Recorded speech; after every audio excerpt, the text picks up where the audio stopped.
ड्रामे की शुरुआत माफिया फैंग से होती है, जो कि शहर का सबसे पावरफुल और खतरनाक इंसान है। यहाँ पर वो एक आदमी को निपटाने का ऑर्डर दे रहा होता है। तभी वहाँ पर बहुत सारी लड़कियां एंटर करती हैं, जिनमें से कितराते हुए फैंग के पास जाने की कोशिश करती है, लेकिन असिस्टेंट उसे फैंग से दूर कर देता है और कहता है कि लगता है कि तुम अपनी औकात भूल चुकी हो। इतना कहकर के वो अपने गार्ड से उसके हाथ का काम तमाम करने का ऑर्डर दे देता है, जिस पर गार्ड उसे पकड़ करके वहाँ से लेकर के चले जाते हैं। उन औरतों को देख करके फैंग कहता है कि कितनी बेशर्म औरतें हैं, जो कि आए दिन खुद को अमीर आदमी के ऊपर फेंकती हैं। ऐसी औरतों से मुझे सख्त नफरत है। तभी उसकी नजर एक वेट्रेस पर पड़ती है, जो कि उस होटल में काम करती थी, जिसे वो काफी गौर से देखने लगता है। इतने पर वहाँ पर ठरकी वांग आता है और जिया को देख कर कहता है कि वाह, तुम तो क्या पटाखा लग रही हो, बताओ कि एक रात का कितना लोगी। जिस पर जिया कहती है कि माफ करिएगा, मैं यहाँ पर वेटर का काम करती हूँ, ना कि ये सब करती हूँ। ये सुनकर के वांग कहता है क्या कहा तुमने, तुम मेरी जैसी ब्यूटीफुल आदमी को मना कैसे कर सकती हो, मुझे पता है कि तुम्हारी जैसी लड़कियां पैसों के लिए कुछ भी कर सकती। इतना कह करके वो उसे परेशान करने लगता है। इधर असिस्टेंट पूछता है कि बॉस, क्या वो लड़की आपको पसंद आ रही है। जिस पर फैंग कहता है कि वो लड़की दिखने में तो वेल मैनर लग रही है, लेकिन अफसोस की बात तो ये है कि वो ऐसी जगहों पर काम कर रही है। इतना कह करके वो वहाँ से चला जाता है। इधर जिया के फादर भी वहाँ पर पहुंच जाते हैं और कहते कि बस चलन स्लट गई कि घर छोड़ करके भाग गई। मैंने इतना अच्छा बुढ़ा तुम्हारे लिए ढूंढा था, जो कि मुझे 3 लाख रुपए देने के लिए तैयार था, जिससे कि मेरे सारे कर्जे भर जाते, लेकिन तुमने सब बर्बाद कर दिया। जिस पर जिया कहती कि छोड़िए मुझे, मैं यहाँ पर काम कर रही हूँ ताकि मैं दादी के मेडिकल बिल को चुका सकूँ। जिस पर उसके फादर कहते कि अगर बुढ़िया कल मर रही है तो वो आज मर जाए, इससे मुझे कोई फर्क नहीं पड़ता है, लेकिन तुम्हें अभी के अभी चल करके उस आदमी से शादी तो करनी पड़ेगी।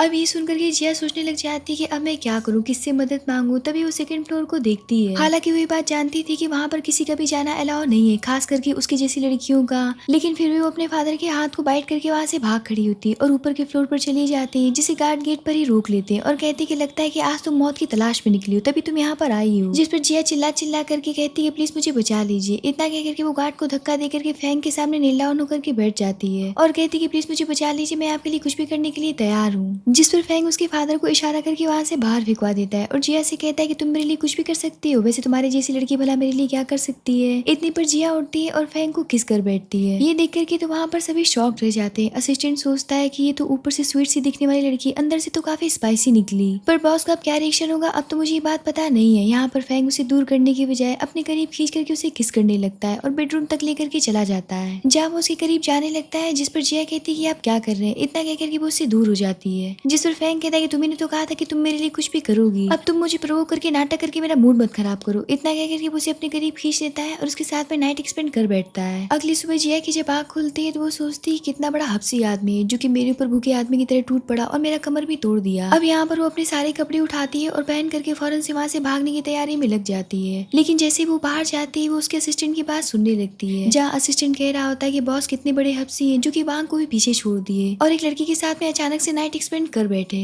पर ये तो बड़ी अजीब बात है, क्योंकि वो उनकी जिंदगी की पहली लड़की है जिसके साथ में उसने नाइट एक्सपेंड किया है, पर उस लड़की को पता नहीं है कि उसने किसके साथ में नाइट एक्सपेंड किया है। वो एक माफिया है, जो कि किसी को एक बार क्लेम कर ले तो फिर छोड़ता नहीं है। अब ये सुनकर के जिया काफी ज्यादा डर जाती है और वहाँ से भाग खड़ी होती है। और अब हमें यहाँ से 1 महीने के बाद का सीन दिखाया जाता है, जहाँ जिया डॉक्टर के सामने बैठी हुई होती है और उसके हाथ में प्रेगनेंसी रिपोर्ट होता है, जिससे कि उसे पता चलता है कि वो ट्विंस बच्चों के साथ में प्रेग्नेंट है। ये देख करके तो उसके होश ही उड़ जाते हैं कि जिस आदमी से वो भाग रही थी वो उसी के बच्चों के साथ में प्रेग्नेंट हो गई है। अब उसकी ऐसी कंडीशन देख करके वहाँ पर खड़ी औरतें उसके ऊपर उंगली उठाने लगती है और उसे जलील करने लगती है, क्योंकि वो भी 19 साल की थी और बिना शादी की माँ बन गई थी। इसलिए वो काफी ज्यादा नर्वस होने लगती है और बहुत ज्यादा डर जाती है। उसकी ऐसी कंडीशन देख करके डॉक्टर उन औरतों को वहाँ से बाहर निकल जाने के लिए कहती है, जहाँ वो जिया से कहती है कि देखो मैं तुम्हारी कंडीशन जानती हूँ, तुम्हारी दादी इसी हॉस्पिटल में एडमिट है, जिनका बहुत मुश्किल से इलाज चल पा रहा है, क्योंकि तुम उनका मेडिकल बिल तक पे नहीं कर पा रही हो, ऊपर से तुम प्रेग्नेंट होकर के चली आई हो और इन बच्चों के फादर का भी तुम्हें पता नहीं है। इसीलिए मैं यही कहूंगी जल्दी तुम्हें डिसीजन लेना पड़ेगा। अब ये सुनकर के जिया और भी ज्यादा घबरा जाती है और अपने बच्चों से कहने लग जाती है कि दुनिया बहुत ही ज्यादा जालिम है और तुम्हारी माँ की तो इतनी औकात भी नहीं है जो कि तुम्हें पैदा करके एक अच्छी जिंदगी दे सके। और यही सोच करके वो डॉक्टर से कहती है कि मुझे ये नहीं चाहिए। तो डॉक्टर कहती है कि ठीक है, कल 3 बजे आ जाना और सर्जरी के 5000 लगेंगे। तो जिया कहती है कि ठीक है। वहीं दूसरी तरफ हम फैंग को देखते हैं, जो कि अपनी मदर को इसी हॉस्पिटल में चेकअप के लिए लेकर के आया होता है, जहाँ उसकी मदर बहुत ज्यादा रो रही होती है और कह रही होती है कि मेरी तो किस्मत ही फूट गई है, पता नहीं लड़का कब शादी करेगा, 30 साल का हो गया है और मुझे बच्चों के लिए तरसा रहा है। यहाँ पर फैंग उस रात की बात सोचने लग जाता है कि जैसे ही वो अगली सुबह उठा था तो जिया वहाँ से गायब हो चुकी थी। तभी वहाँ पर उसका असिस्टेंट आता है और जिया की नेम प्लेट को उठा करके देखने लगता है, जहाँ उसकी नजर बेडशीट पर जाती है और वो कहता है कि बॉस आप तो बहुत ही बड़े राक्षस निकले, आपने एक लड़की का इनोसेंस उससे छीन लिया और वो लड़की भाग खड़ी हुई। जिस पर फैंग उसके नेम प्लेट को देखते हुए कहता है कि उस लड़की को जितनी जल्दी हो सके उतनी जल्दी ढूंढो। यहाँ पर फैंग सोचने लग जाता है कि वो लड़की एकदम अलग थी मेरी जिंदगी की, मैंने आज तक कभी किसी लड़की को हाथ तक नहीं लगाया था, लेकिन वो वो लड़की तो अचानक से गायब हो गई और आज तक मुझे कहीं भी नहीं दिखी।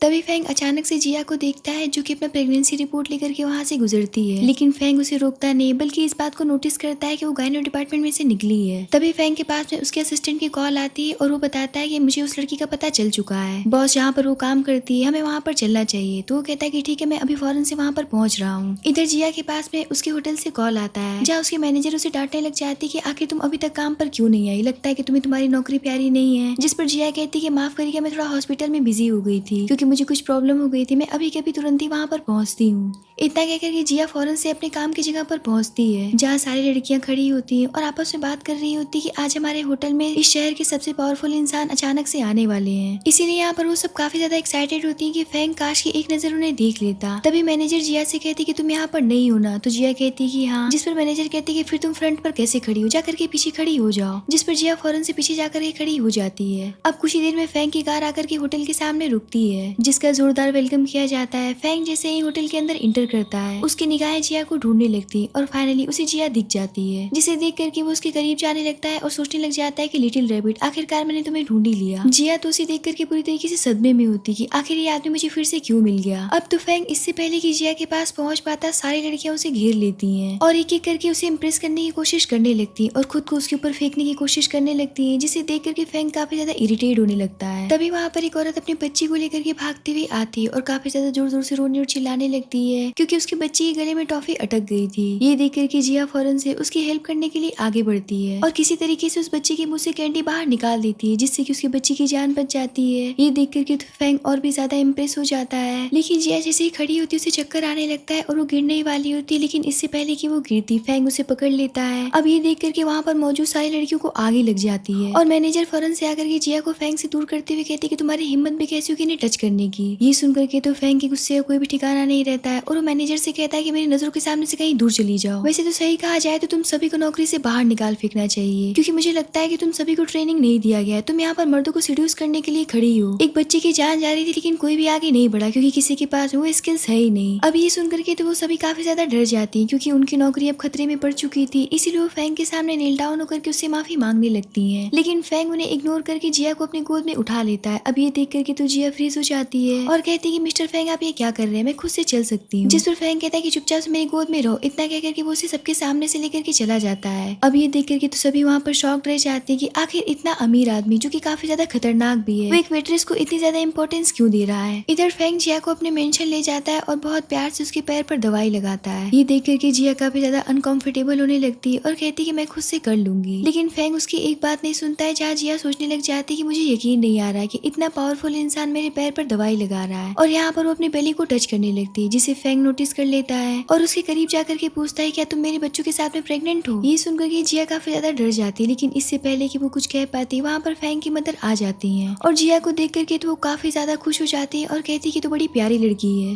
कहीं मैं सपना तो नहीं देख रही कि मेरा बेटा एक लड़की को घर लेकर के आया है, क्योंकि 30 साल का हो गया, कभी आज तक कभी भी किसी लड़की को घर लेकर के नहीं आया था। यहाँ पर वो जिया से कहती कि मुझे पता है कि थोड़ा सा गुस्से वाला इंसान है, मुझे सच सच बताना कि कहीं इसने तुम्हें धमकाया तो नहीं है। तो जिया कहती कि आप गलत समझ रही, इन्होंने मेरे साथ में कुछ भी ऐसा नहीं किया है। ये सुनकर के तो आंटी काफी ज्यादा खुश हो जाती और जिया के लिए बहुत सारे गिफ्ट्स मंगवाती और कहती कि अब से तुम मेरी बहू हो, इसलिए तुम्हें अब से मुझसे कुछ भी छुपाने की जरूरत नहीं है। अगर इसने तुम्हें परेशान किया तो मुझसे बताना, मैं इसकी टांगे तोड़ दूंगी। इतना कहकर कि वो बहुत ही ज्यादा खुश होते हुए वहाँ से चली जाती है। अब तो जिया का फेस देखने लायक होता है और वो फैंग से कहती कि लगता है कि आपकी मदर को कोई गलतफहमी हो गई है, जिस पर असिस्टेंट बोल पड़ता है कि अब किया भी क्या जा सकता है, 30 साल के सूखे पेड़ पर अचानक से हरियाली जो छाने लग गई है। अब ये सुनकर के फैंग उसे अपनी जलती हुई निगाहों से देखने लगता है, जिस पर असिस्टेंट कहता है कि माफ करिएगा बॉस, लगता है कि मेरी जुबान थोड़ी सी फिसल गई। इतना कहकर के वो वहाँ से भाग खड़ा होता है। इधर जिया सोचती कि मेरे बच्चों की किस्मत इतनी अच्छी है, ये कितने अच्छे घर से बिलोंग करते हैं, काश ये जन्म ले पाते तो इन्हें कितना लाड प्यार मिलता। और यही सोच करके वो फैंग से पूछती है कि आपको बच्चे पसंद हैं, जिस पर फैंग उससे कहता है क्या तुम मुझे बच्चे देना चाहती हो। वैसे सच कहूँ तो मुझे बच्चे बिल्कुल भी पसंद नहीं है। और वो यहाँ पर जिया को देख करके सोचने लग जाता है कि काश कि तुम मेरे बच्चे को जन्म देती तो बच्चे बिल्कुल तुम्हारे जैसे क्यूट से होते और मुझे बहुत ही ज्यादा प्यारे भी लगते। लेकिन जिया उसकी बात को सुन करके बहुत ही ज्यादा टूट जाती और सोचने लग जाती कि फैंग जैसा इंसान आखिर मेरी जैसी वेट्रेस के साथ में बच्चे क्यों पैदा करना चाहेगा। जहाँ फैंग उससे पूछता है कि मैंने तुम्हें कल हॉस्पिटल में देखा था, सच सच बताओ कि क्या तुम मेरे बच्चे के साथ में प्रेग्नेंट हो। तो जिया कहती कि ऐसी कोई भी बात नहीं है, लगता है कि आपको कोई गलतफहमी हो गई है। यहाँ पर फैंग उसे काफी ज्यादा गौर से देखने लग जाता है और सोचने लग जाता है कि मेरे जैसा इंसान जो कि कभी भी किसी लड़की में इंटरेस्टेड नहीं था, अभी इसके करीब आते ऐसा क्यों लग रहा है कि मैं अपना सेल्फ कंट्रोल खोता जा रहा हूँ। और यही सोच कर वो ना चाहते हुए जिया के करीब जाने लगता है और उसे किस करने ही वाला होता है, पर तभी जिया उसे रोक करके पैसों की डिमांड कर देती है। ये सुन करके तो फैंग का मूड खराब हो जाता है, लेकिन जिया यहाँ पर सोचती है कि मुझे जल्दी जाकर के सर्जरी करवा लेनी चाहिए। अब इनकी बातें बाहर खड़ा हुआ असिस्टेंट भी सुन लेता है और वो सोचने लग जाता है कि लड़की कितनी गिरी हुई है और पूरी तरीके से गोल्ड डिगर है। मुझे ये बात जाकर के फैंग की मदर को जल्दी से बतानी चाहिए। इधर फैंग जिया से पूछता है कि तुम्हें कितने पैसे चाहिए, तो वो कहती है 5000, लेकिन फैंग को समझ में आता है कि वो 50 मिलियंस मांग रही है, इसीलिए वो फौरन से अपना कार्ड निकाल करके उसके ऊपर फेंक देता है और सोचता है कि मैंने इस लड़की को अच्छा समझ लिया था, लेकिन ये भी उन्हीं लालची लड़कियों जैसी निकली। और यहाँ पर वो उससे कहता है कि इस कार्ड में बहुत सारे पैसे हैं, तुम जितने चाहो उतने यूज कर सकती हो। जिस पर जिया कहती है कि मुझे इतने सारे पैसे नहीं चाहिए, पर तब तक फैंग उठ करके वहाँ से जा चुका होता है और उसकी तरफ पलट करके भी नहीं देखता है। जिया सोचने लग जाती है कि अब मैं आसानी से जाकर के अपनी सर्जरी भी करवा सकती हूँ और इस कार्ड का यूज करके मैं अपनी दादी का मेडिकल बिल भी पे कर सकती हूँ। बाद में इनके सारे पैसे वापस कर दूंगी। और इतना कह करके वो वहाँ से चली जाती है, लेकिन गलती से अपना प्रेगनेंसी रिपोर्ट वहीं पर गिरा जाती है